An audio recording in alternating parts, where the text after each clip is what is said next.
Okay. So good evening. Thank you for coming this cold night. Thank you for the online people again, also for taking our time to watch this public speech.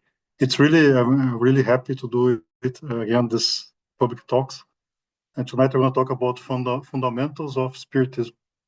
I ask for our spiritual mentors to help me, inspire me to give a good talk today. So let's start with the how Spiritism started. Just a brief story. So in the 19th century, around 1850, some weird special things started happening. Like people would, especially States and Europe, they would reunite to close to a table like this with their hands, and the table would start fluctuating. It's going to be all up, and then they would start asking questions, and the table would they would ask if it's a yes, it just knock one time on the floor. If it's a no, two times, and things like that. So they would start asking questions, and the table would answer for them. And this was really very interesting, but no, not many people was interested to know what the hell was going on. It was more like that's really interesting, right? Let's do entertainment. So we don't have TV or anything. We are bored, so let's do something different. And then they would do this. It was just really entertainment.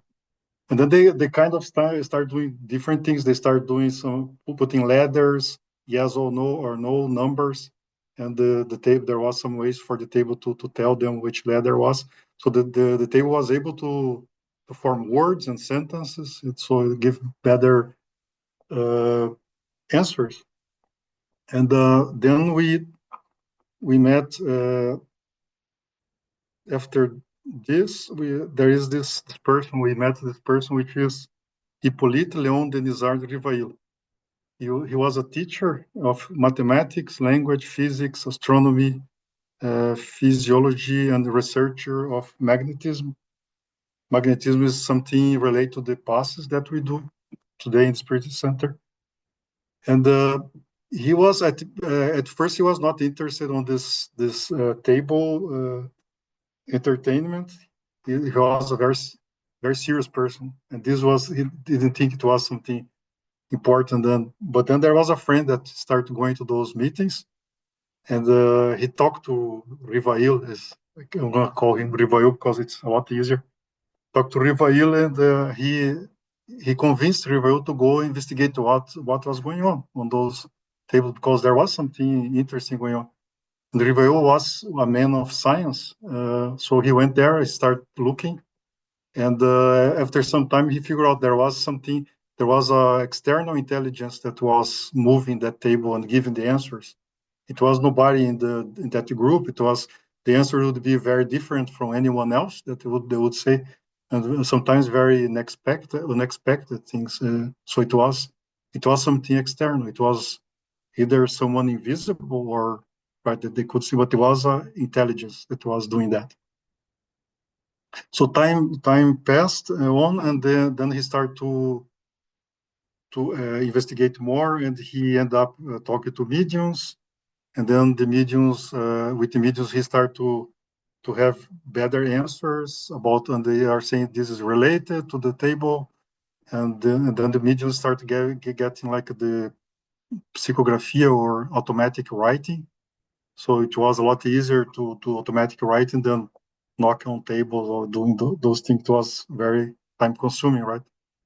And then some other mediums would do psychophony, so the spirit would talk through a medium, which was also a lot easier to make the communications work. And at some point, he started on those meetings. One of the meetings identified as the spirit of truth, and he said that Kardec was Rivail had a mission, if he would accept the mission of be the codifier of a new doctrine.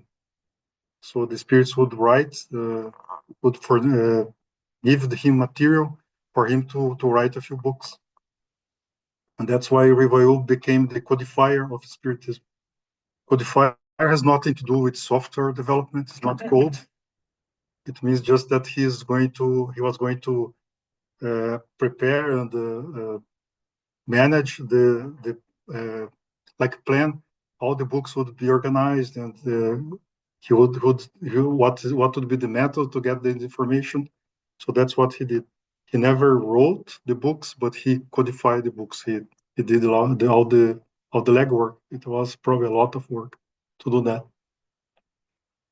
He worked starting 1855 until 1869. That's 14 years until he died. He worked on those being codifier of the spirit. And he used a methodology like for the first book. The first book of the Book of Spirits, it has 1,019 questions and answers. And we guys, everybody that comes on Tuesdays, maybe is familiar with this book, because once a month we study this book. The Spiritist book is the first one. It's the backbone of our Spiritism. So it has material that can be found in all the other 4 books I'm going to show later. Also, he started to do in 1858, started to do the Spiritism Review, which was a monthly magazine. And it has lots of interesting, lots of mediumistic phenomena and dissemination of Spiritism. So they have like short stories. Some of them are very interesting about some things that happen in regard to spirits and incarnated people, and it's very interesting to know more about the Spiritism. And the method that he used for the Spiritist book was he would write a bunch of questions, and then he would send the questions to different Spiritist centers in different cities and different countries, and they would answer. So he would receive the same answer.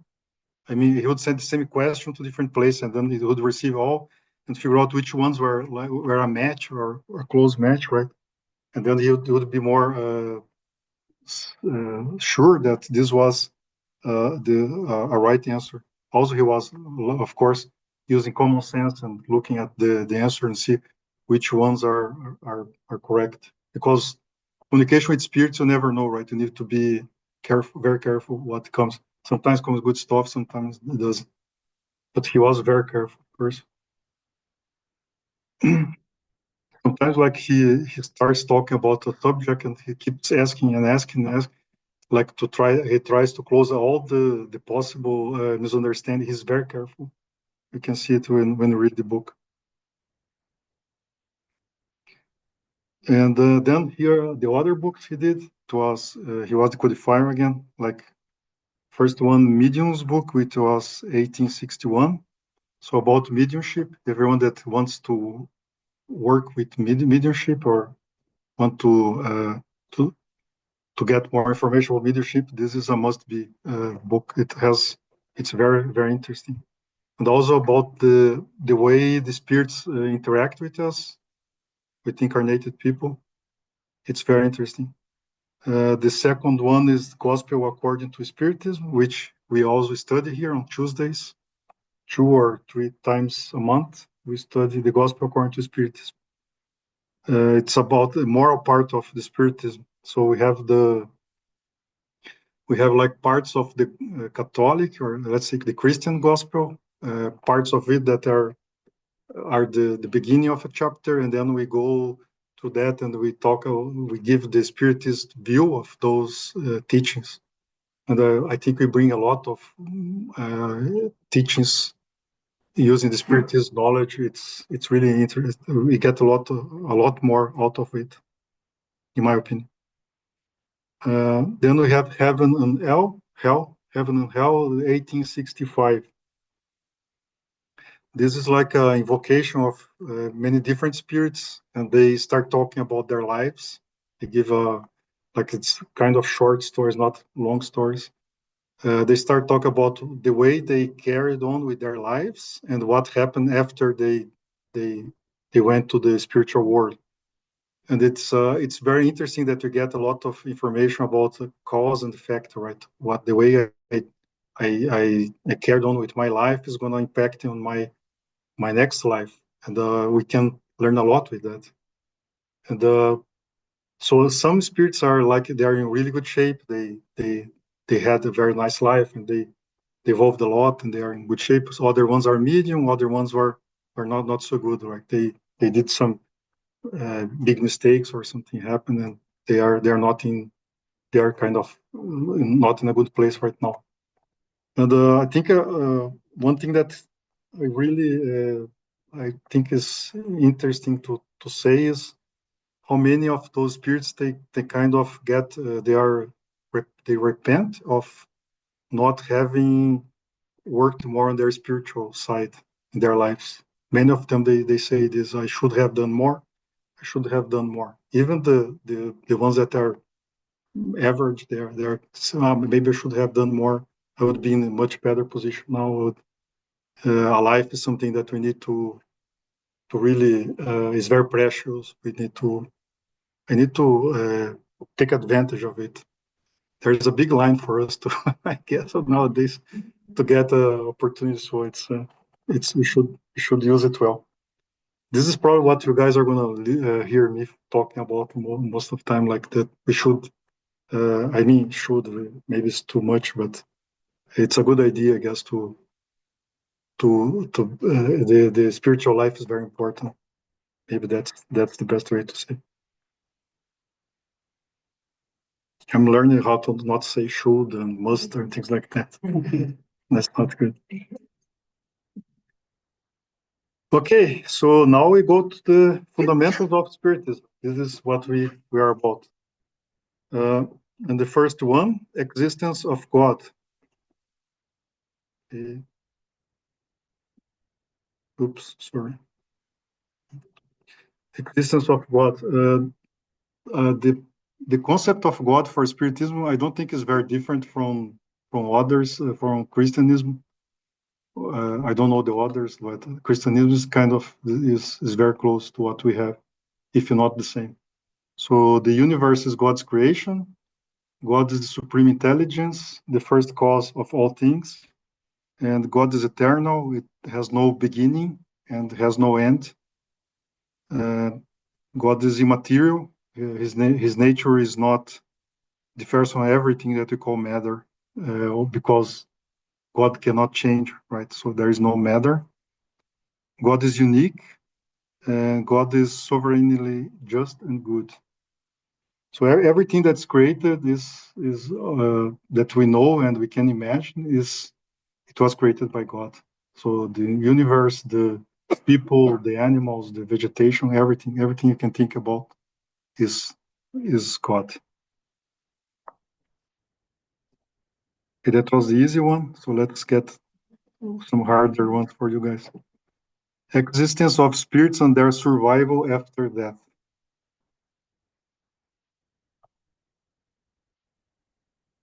So the spirits are the intelligent beings of creation, which means every one of us, we are spirits. We are not spirit. We are not incarnated body with a spirit. No, we are a spirit with incarnated body. So everything that are intelligent, that we do that is intelligent, the feelings, everything that is happening that has to do with intelligence comes from the spirit, not from the body. When the body dies, the soul returns to the spiritual world. So this is what happens. That's the only different thing. Like only the body dies, and the soul or the spirit returns to the spiritual world. And the spirits preserve their individuality. So which means later on we're going to talk about reincarnation. So let me go back first. So when we live, when we're incarnated, and then we pass to the spiritual world, we are the same person. We think the same. we have the same feelings. Whatever is in our mind is going to stay. We are not going to change because we move to the spiritual world. It's the same thing. And even then later on, I'm going to talk about incarnations. So it's always the same spirit. We don't lose our individuality. Never.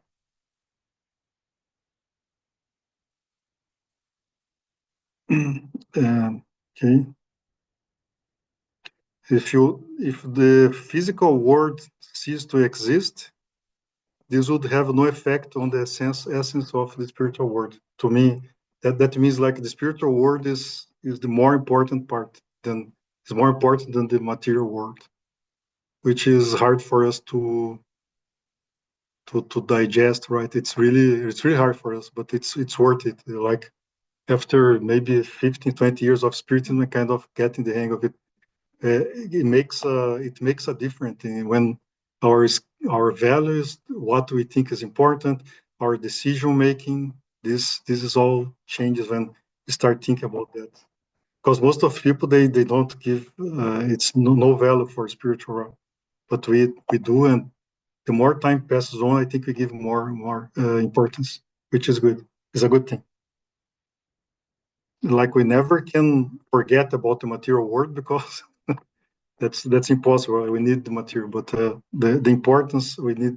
I think the challenge is to give the right importance for those things. And here's like so this is what if we're incarnated, we have those three things: the physical body, which we know what it is, right? We have the spirit, which is the intelligent part, and then we have the pure spirit in the middle.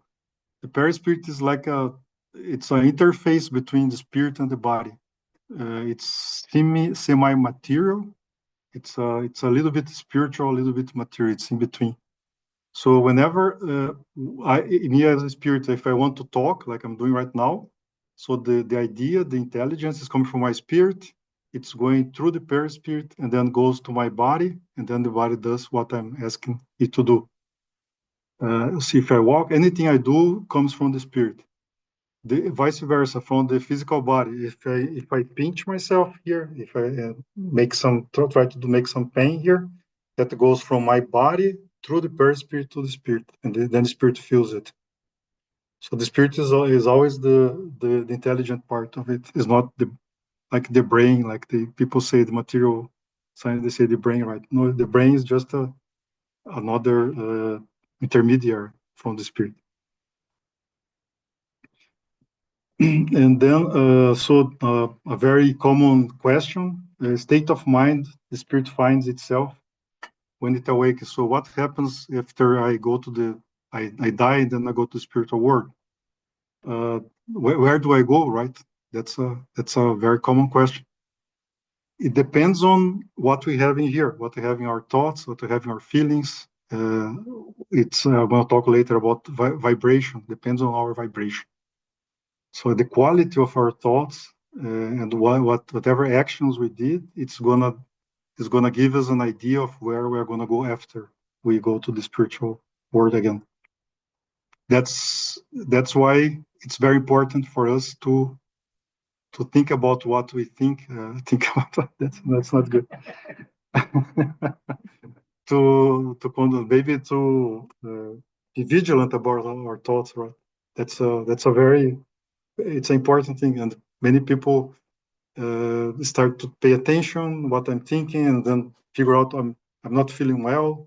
I'm feeling I said there is something going on, and of course, and then try to pray or try to listen to some music or do something to elevate our thoughts. This is always good. Uh, it's a good thing, like for us to keep an eye on, and we see after that. Another thing, like the more materialized we are, it's harder to be for the per spirit to detach from the body. It's harder, and the less materialized we are, it's easier to do it.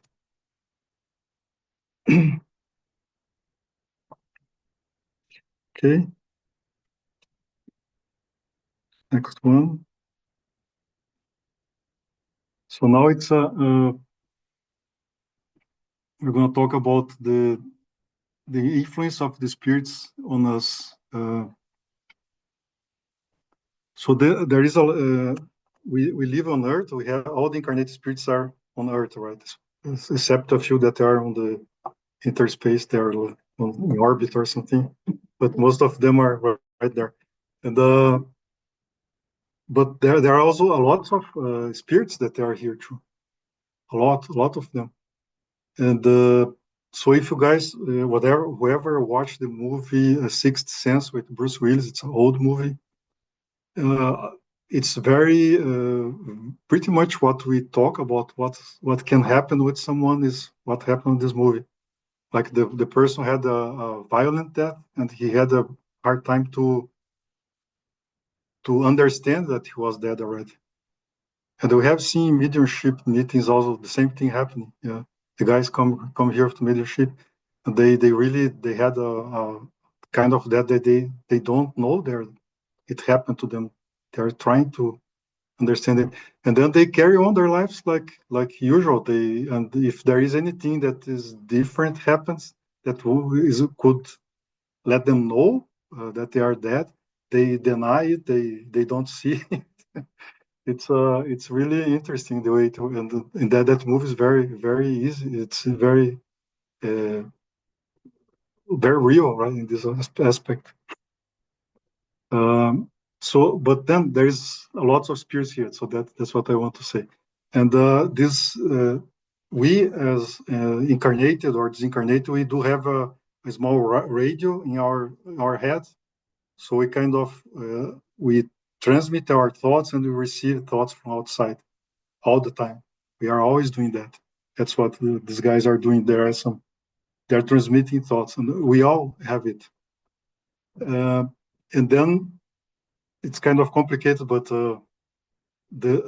we like a radio. If you are going to listen to some radio, there is a dial, right? And then you kind of select the station you want to hear, and you kind of lock on that station, start to hear that one.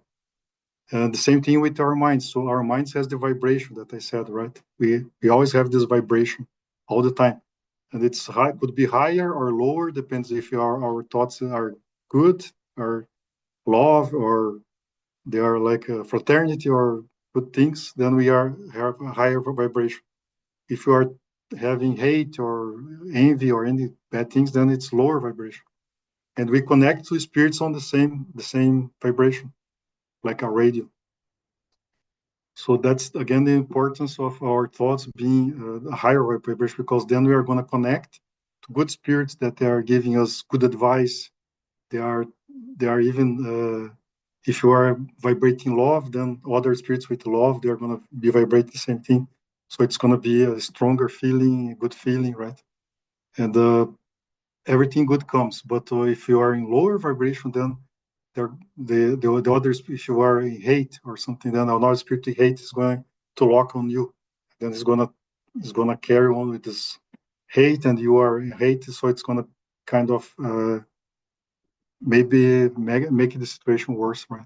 We get more hate, and then we know what happens when we have problems. If we have those negative feelings, that's gonna affect our health and many other things. Our material, like our body health, even right, the spiritual health and also the body health.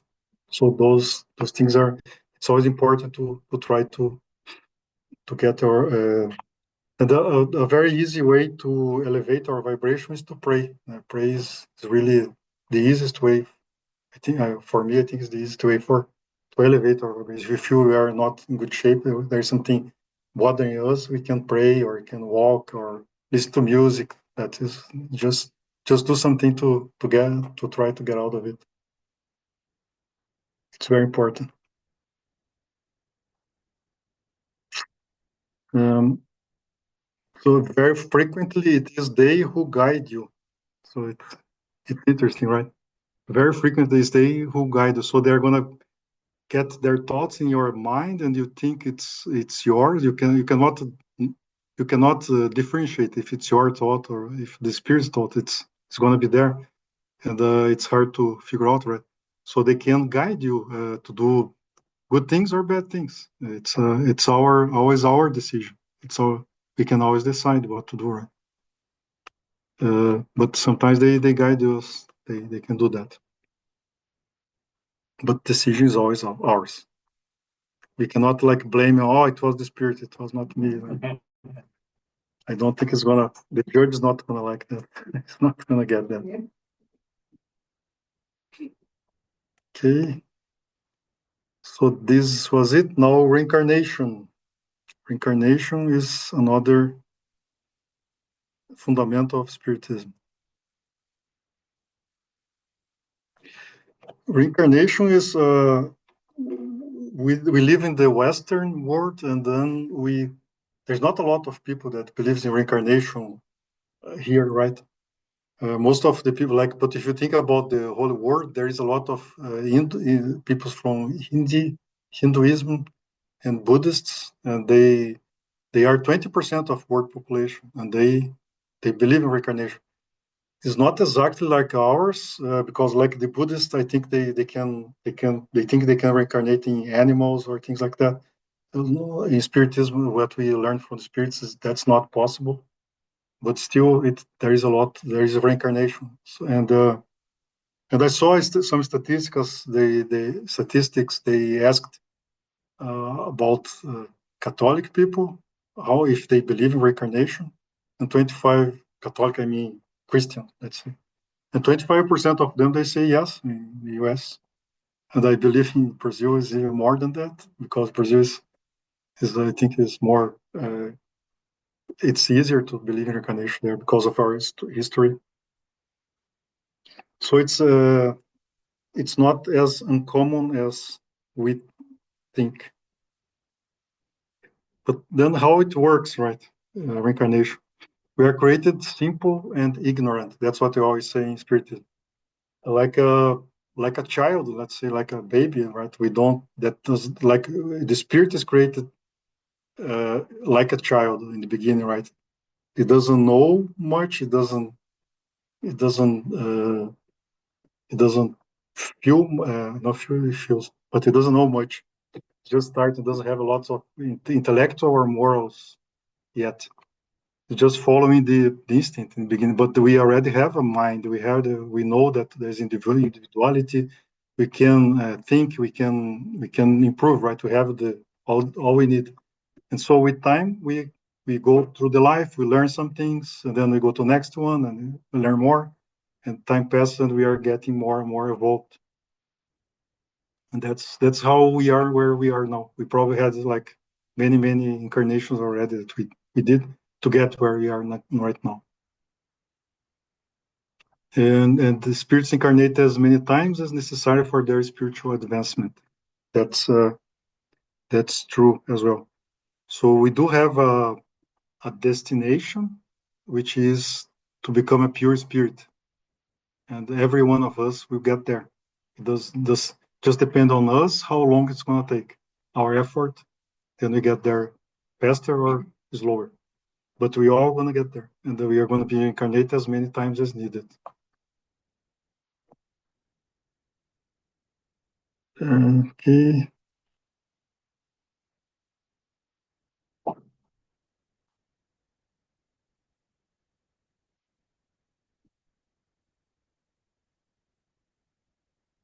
So this, because of the reincarnation, we can start thinking that there is no inheritance that we can give to ourselves in the next life. Right? We can work, we can get a lot of money and treasures in the world, but we cannot give it to ourselves in the future. Those things. So, but what there is some treasures that Jesus said. These are words of Jesus that we can give to ourselves, which is the development of our virtues and the work on improving personal improvement in terms of intellectual or moral terms. So we can lay up treasures in heaven, and then these are going to stay with us forever. Whatever we learn, whatever we whatever morals we acquire and intellectual, they're gonna stay with us forever.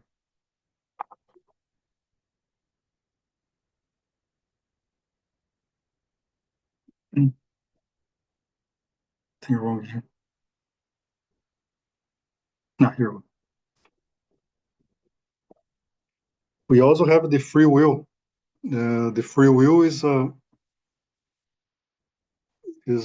so God gave to us. It's part of like being a spirit, intelligent spirit, and having a like an individuality. We have we can make decisions about ourselves,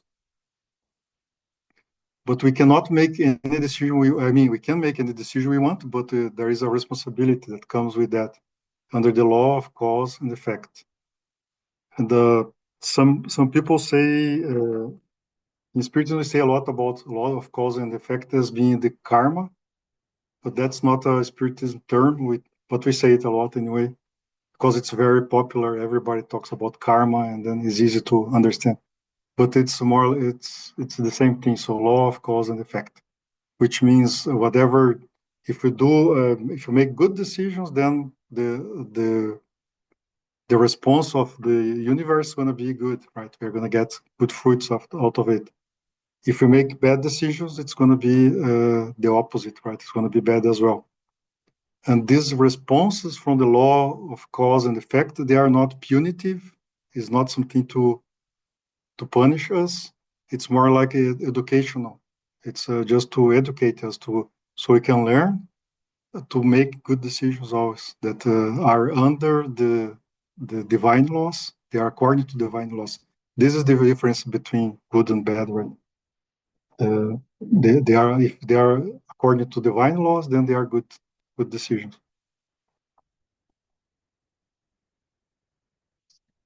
Sometimes the spirit may choose the hardest trials.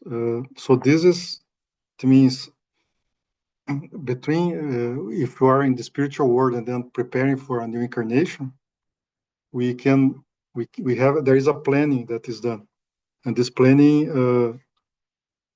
is like the some other more advanced spirits. They are going to sometimes they even work with us to figure out like where I'm going to be born, who are going to be my parents, the city, the country, the gender. I'm going to get married or not, or profession maybe it can be part of it. How many siblings and things like that.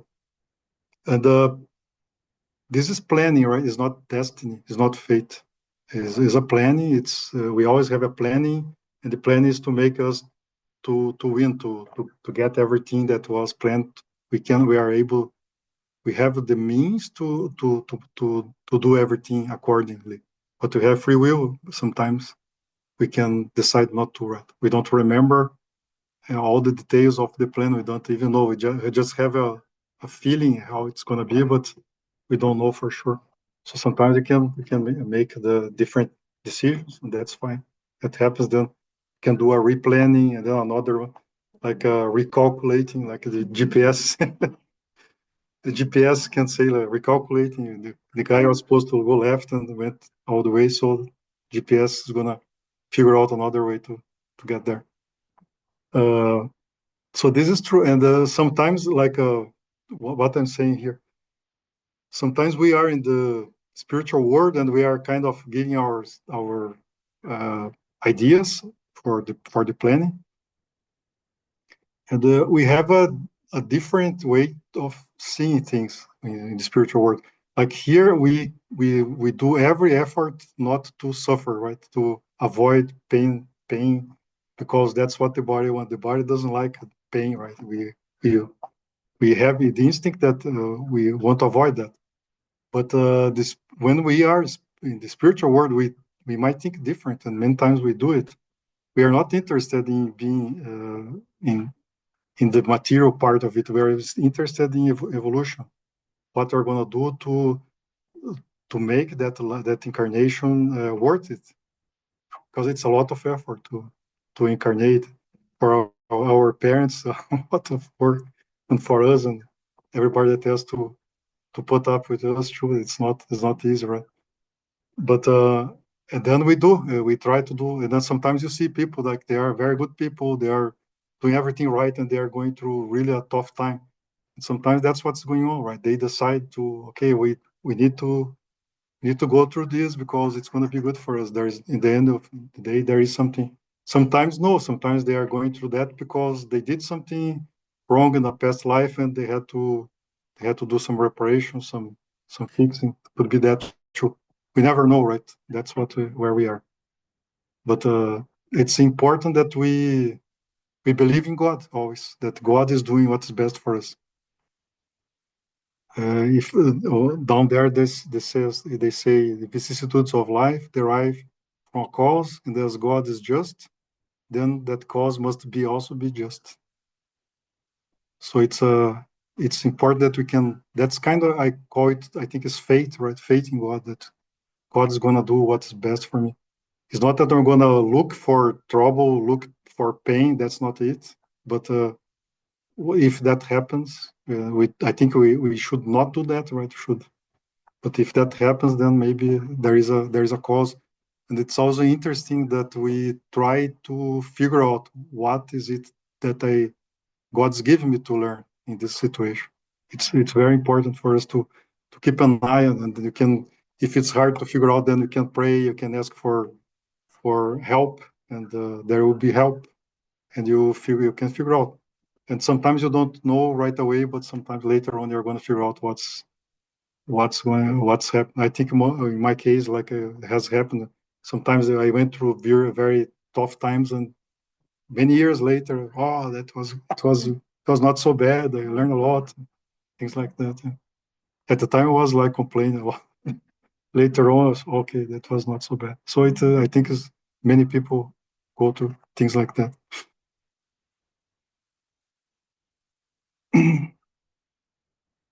And next one. So reincarnation. So first, the good news: spirit never regress. We never go back. If you learn something, if you gone through the experience, we will have that. We never go get worse. Like sometimes people think they are getting worse. Like Tanya always say that the person thinks he's honest, but then there is something, and everybody thinks he's honest, but then there is some trial happens that the guy he steals money from someone, and then, oh, but he was so honest. No, he was not. He's still not there. Maybe he was. There was this trial he didn't pass. So things like that, right? So whenever we learn something, we have it. We're never gonna lose it. And we start as a imperfect spirit, like I said, like simple and ignorant, where the matter is more influential than the spirit, and that's where we are in this world right now. So the matter is has more influence than the spirit. And if you guys don't believe me, you guys don't believe me. So let's see.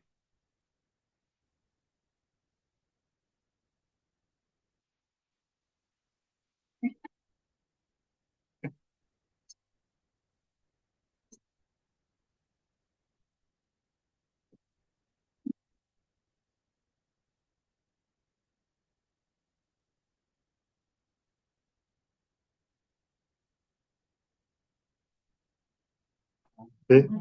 So now you guys believe, right? We are in a material world. So the influence of matter is more than spirit here. So it's, at least we are in the 80s. Maybe I don't think it changed from there, from there to now. I don't think that changed that much. But yeah, we are there, right? So this was just to wake up a little bit, give a break. Uh, so yeah, we have this influence of matter of spirit. People think that matter is more important than spirit. Like most of people, if you get an average, it's going to be like this. Good news that the spirituality is talking about that we are close to the balance point. So we are close to get into the regeneration world. It's going to change. And then we are kind of getting to the point where it's balanced. And then from there, we go to the good spirit, which is good word, right? Influence the spirit is higher than matter. The bad news is when the spirituality says we are almost there, could take a long time, right? Their looks like their definition of time is different than ours. It's not so fast as ours. And then you go to good spirit, like influence the spirit over matter. If you think about how it's going to be a world that has spirits more important than matter, you can see like how different it would be, right? Probably there is a lot of fraternity. There is probably no poverty. There's probably no hungry people. I would say just trying to imagine here, education is going to be very important because we think education is good for the spiritual life, right? So let's invest in education. Let's invest in health. Let's give people time to work on themselves, to improve themselves. It's a much nicer world, I think, that we can live in, and just depends on us to get there, right? We can do that. We will do that. Right? Just depends on us how fast we are going to get there. We are going to get there at some point. And then on top of the mountain, we have the pure spirit, which has no influence of matter whatsoever. So the just thinks about the matter. It doesn't mean they cannot make decisions regard to matter, but it means there is no influence, right? Like Jesus came here, he was living in the matter. He's a pure spirit of the highest degree. And he was here, so he was making decisions about that, but he had no influence on the matter. That's what I mean.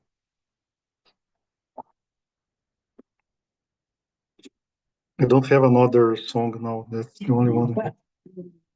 The spiritual, like live in a spiritual world, something like that. I could have that.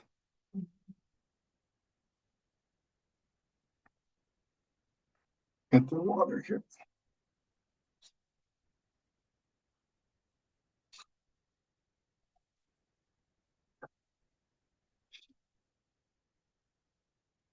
Next one, multitude of inhabited worlds. Here's where things get weird. Because now we are talking about ET, right? It's a tough thing. But it's kind of it, right? In a way, yes. So Jesus said on the top, in my father's house there are many mansions, and we had no idea what was it, and it was really, when he said many, it really means many, because like in the beginning of last century, like in 1900 something, we thought that the universe was the Via Láctea. That's it, our galaxy. This was it. That's it. That's universe. And then we figured out there was, like, a few years later, they figured out there was Andromeda and another galaxies, and okay, that's different. And now we have the James Webb and those Hubble, those telescopes, and I saw like a few weeks ago, the James Webb was just got like a small patch of the sky, like the size of a grain of sand on the arm's length, something like that. And he just focused there, and they do like for some time, right? It's like when you take a picture at night and you need to leave it open for some more time. So they do that, and there was like dozens of galaxies in this small space, right? It's it's just like crazy how many galaxies we have in the universe. Like our our uh, idea of universe is so big, and then I think that our idea of God is also bigger, right? When you start seeing things like that, it's really unbelievable. And we start thinking, if God did so much places, right? He's not gonna just put people on Earth. And that's what the spirits told us in 1850. So even before that, they said, no, every place has people there, or in a way or another. Sometimes, so sometimes gonna be organic life, sometimes gonna be spiritual life. But every place has someone living there. Even the sun has some people living there. Jupiter or solar system. Even the moon. I learned like a few days ago that it has like some spiritual people living there too. So it's everywhere. And some of them they are like also organic life in other planets, in other planets. They might be very different from us, but the intelligent principle is the same. So we are always spirits, which means we always think the same way, we always feel the same way. These are is not going to change.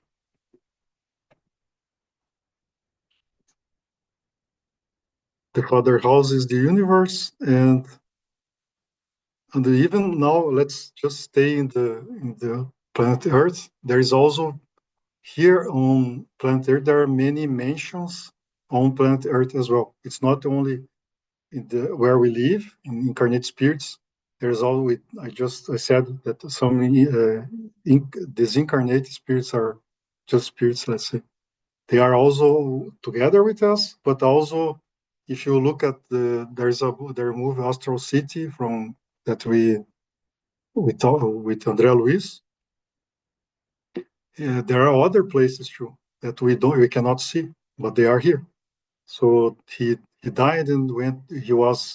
His mind was not in a good state. It was low vibration again, right? Talk about low vibration. So he went to a bad place, which is the umbral, right? And then later on, he started praying and asked for help, and his vibration went up. And then he was rescued and to the astral city. And then he came back to visit his family, and his vibration went down. I'm not going to say everything about the movie. So his vibration went down, and he went back to the umbral. And then he decided, okay, I'm going to pray.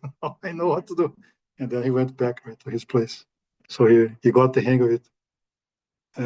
So in the spiritual world, whatever we are, our mind is, then we are going to be there. Like on the material world, we're stuck here. There's no way for us to move out. But in the spiritual world, if we start vibrating different, we're gonna go there. And if it's a bad place, then that's not good. But there are many mentions in our father's house. It it's interesting if you think about the size of universe and probably how many things we don't know about about the universe too, and about the spiritual world. If you think like the material world is so small compared to the spiritual world, then so many things we don't know. It's more evolved as well. Like in the spiritual world, they used to have they have technology more advanced than what we have here, right? It is more advanced in a way. Right? God never stopped creating spirits, and it's still creating spirits. So we have spirits everywhere, right? We are still have new spirits like simple ignorant being created, and there's a place for them. They are going somewhere.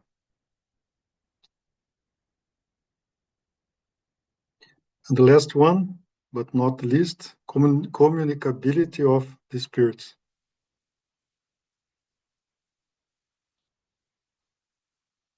So what happens after physical death? Uh, Going back to the movie Sixth Sense, the Bruce Willis he kept thinking the same way, so he didn't change anything.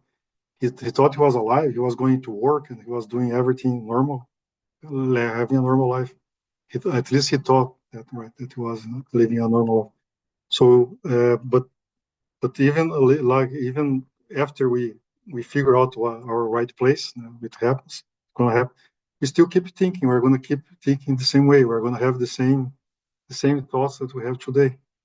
If you have some anxieties or something bad, we're gonna carry with us. If you don't have them, we don't care. So we are good, right? Uh, So it's always good to work out on ourselves, right? We want to communicate with our loved ones. That's what André Luiz did on the Astral City. He went back to talk to his family, and this is probably very common think. Right? They want to know how they are doing. Turned out his family was doing very well, actually. He was not happy about that. Was not happy at all. And they didn't think about him. And his maid was able to see him, right? She was a medium. She could see, or at least feel his presence.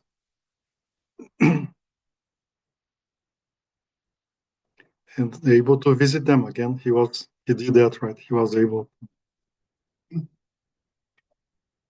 He can communicate with them via mediumship. That's one time that happened. This is like when Chico Xavier, he used to do in Brazil, like the ladders from the sons that sometimes the son had died too early, and the moms want to talk to them, and then it was very very common for him to write letters from the sons that he would give to the mother, and this was very common. Uh, but yeah, they can communicate with via mediumship. It's possible, right?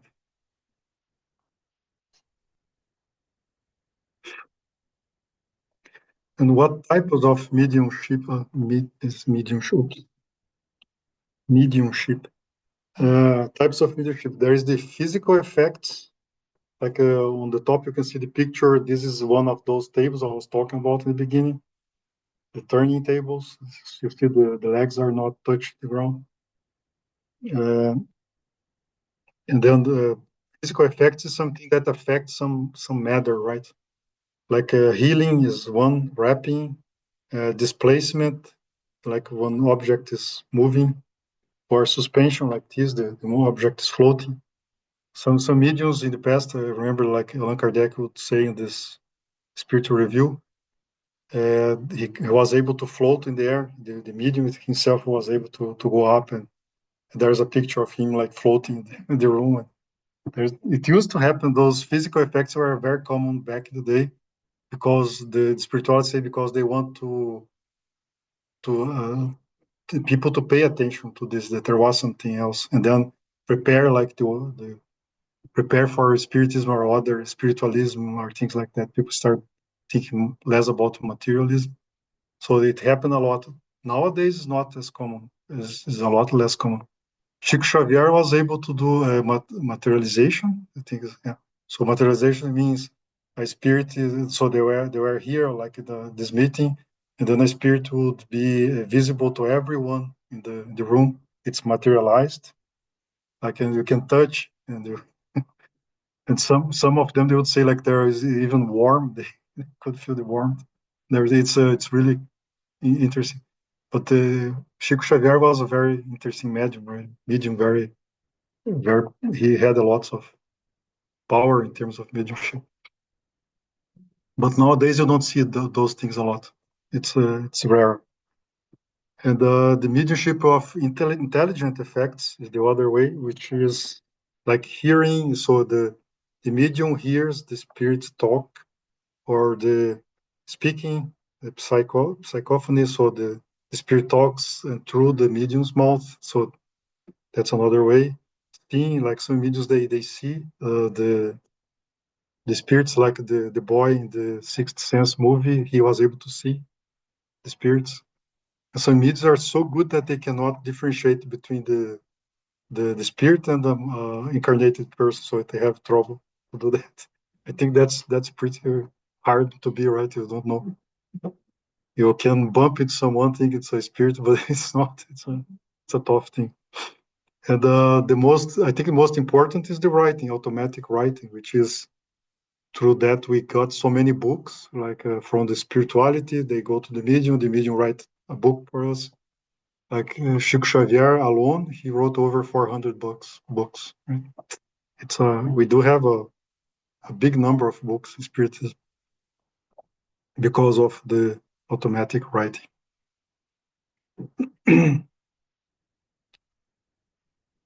Okay, I think that's it on this one. And what is mediumship for?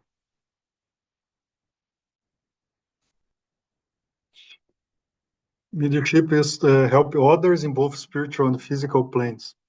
So, like one example, I'm gonna give an example. Like in obsession cases, obsession is like it's like there is a problem between normally an incarnated and its incarnated spirit, and then they had some problems in the past. The one is and the disincarnated is trying uh, to influence the life to make the life of the order the worst possible, right? That's what it is, obsession. So, and the problem is that both are actually having trouble. Even the one that is doing the obsession, for him is bad too. It's going to be bad for him, right? He's gonna hating all the bad feelings there, his feelings, and his instead of working to evolve, he's wasting her time, his or her time. So in the mediumship meetings, we can get the disincarnated the spirit there, and we can talk to him and get him to stop doing this. Right? Sometimes we do that, and many times we do that. We and then that's help a lot. So we are helping the spirit and helping the incarnated person. Receive advice. So sometimes we, again, in the mediumship meetings, sometimes we receive some messages from our spiritual mentors, the ones that work in the group. They're giving us some enlightened messages for us to keep working and to keep doing what we're doing, and giving good message for us to doing still doing good things, right? Helping others, developing increased knowledge. That could be the books, right? That we write, the spirits write, using the mediumship. And the last one, to help those imprisoned in vices and passions in order to develop virtue. So again, we can talk to a spirit that has some passions, he's hating or doing, he's in a bad place. We can go to the mediumship meeting and talk to him, and so he help him to stop doing this in order to develop virtues instead.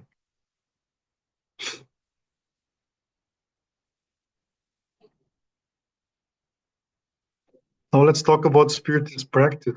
So what we do here in the spirit, in this center or in every center, right? We have talks. We are having now courses, uh, courses. We are having like a introduction to spiritism. That's coming now. We have mediumship courses and the studies every Tuesdays, passes that we do like in the other Tuesdays. We do work in community service. We do the spiritually magnetized water, fluid therapy that we do, right, every 2 weeks. Mediumistic meetings, talk about to work with the spirits that need some help. Youth spirit education, fraternal assistance, and the book club I wrote here, but sorry, Mulu. I wrote here, but I don't know. I didn't save it. We know you. Yeah. Sorry about that. I did write it, but the book by Shifter here, so we are the subject. Okay, so yeah, we do. It's all everything's free of charge. We say that there's a I think that we say give it free, what you will receive for free. So that's our motto.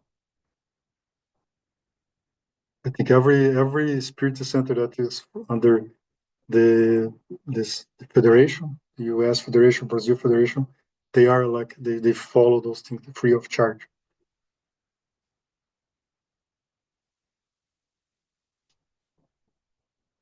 And the Spiritism is not a religion. We don't have clergy.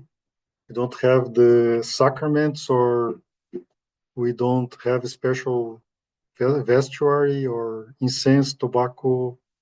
altars, images. We don't do that. We don't have anything against it, but we don't do that. We think that the religion is more about the independence of external acts. It's more like what goes inside of us, in our hearts, and what we feel, right? This is where we do the connection to God. It's going to be internal. We talk about a lot about inner transformation. Inner transformation elevates our vibration, right? So I think I said 5 or 6 times already. Vibration is important. Keep it up. Yeah. Spiritism, we respect all religions. We do that. Yeah. We respect every religion. We think that every religion is going to be good for some people. Like, people are different, and for many people, other religions are the best.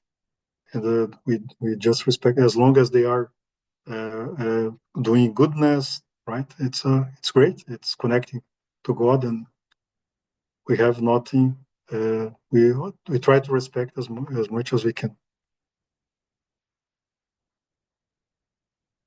And okay, we don't do fortune telling with cards. We don't do seashells, pyramids, crystals, or any form of occultism. Horoscope, no. Promise. It's all written here. There's no promises or paying of penances. We don't do that.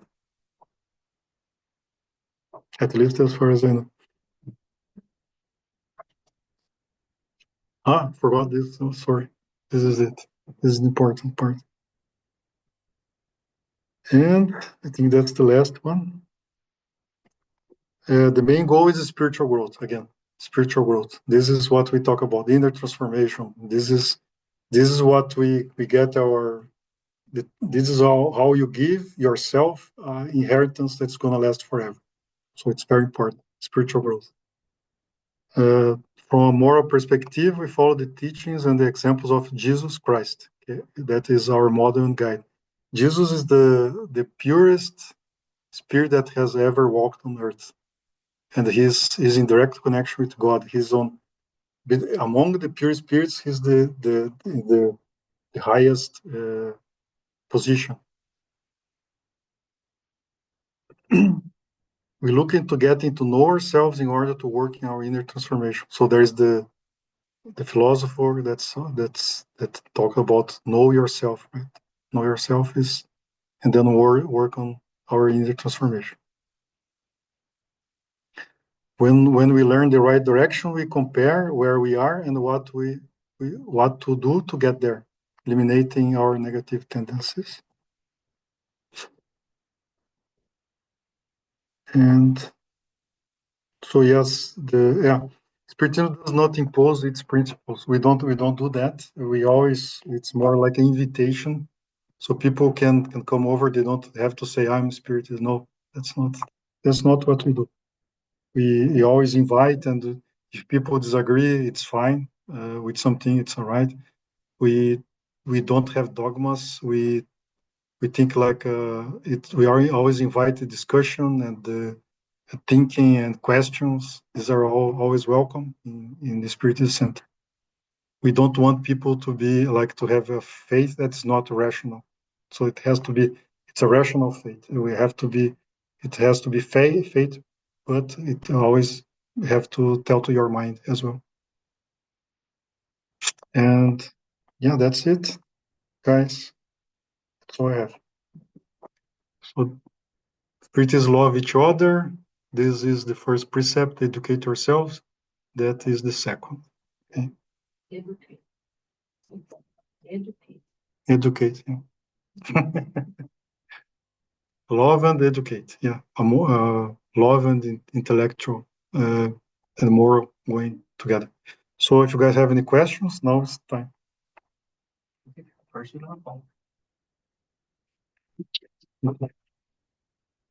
Thank you, guys. Thank you for coming tonight on those cold. You are the best.